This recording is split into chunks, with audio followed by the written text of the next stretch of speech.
जय बजरंगबली, जय Shriram. Boss health क्लबमध्ये लेडीजची ॲडमिशनसुद्धा भरपूर होतात. बऱ्याच लेडीज अशा वेट लॉससाठी येतात, काय फिटनेससाठी येतात.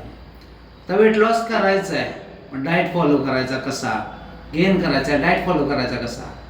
वेट लॉससाठी डाएट वेगळा, फिटनेससाठी वेगळा, गेनसाठी वेगळा.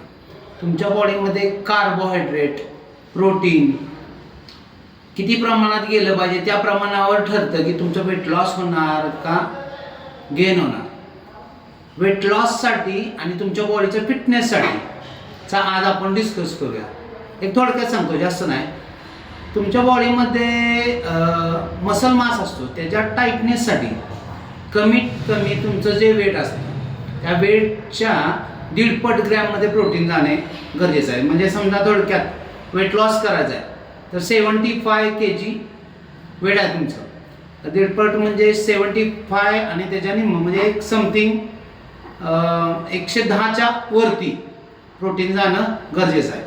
तुम्ही आता लेडीजला डाएट करा म्हटलं, प्रोटीन इंटेक करा, की यांचा डाएट कसा असतो की बऱ्यापैकी मी सकाळी एकदाच खाल्लं, परत काय खाल्लंच नाही, परत संध्याकाळी फक्त एक मील खाल्ला, सलाड खाल्ले आणि झोपले, मी डाएट फॉलो करते, असं बरेच जण म्हणतात. 2, 3, 4 मील खातात भारी भारी. तुमचा प्रोटीन इंटेक एवढा कव्हर झाला पाहिजे की तुमच्या वेटच्या 1.5 पट ग्रॅममध्ये प्रोटीन तुमच्या बॉडीमध्ये गेलं पाहिजे. त्यासाठी तुम्हाला प्रोटीनचे कमीत कमी 7 ते 8 मील गेले पाहिजेत. असं नाही की प्रोटीन पावडरच घ्यावी, असं काय नसतंय. तुम्हाला प्रोटीन मील एवढे खायचे आहेत. त्यामध्ये अंडी येणार, चिकन येणार, मासे येणार, शाकाहारी असले पनीर येणार, सोया चंक येणार, दूध, दही असे येणार. कडधान्य मोड आलेली, त्यामध्ये प्रोटीन, कॉम्प्लेक्स कार्ब, फायबर हे सगळं मिळतंय. याचा एक टायमिंगनुसार रेशो करून आपल्या बॉडीच्या प्रोटीनची पूर्तता होते का हे चेक केलं पाहिजे. मग तुमच्या बॉडीमध्ये ट्रान्सफॉर्मेशन व्हायला सुरुवात होते आणि फिटनेस चांगला होतो.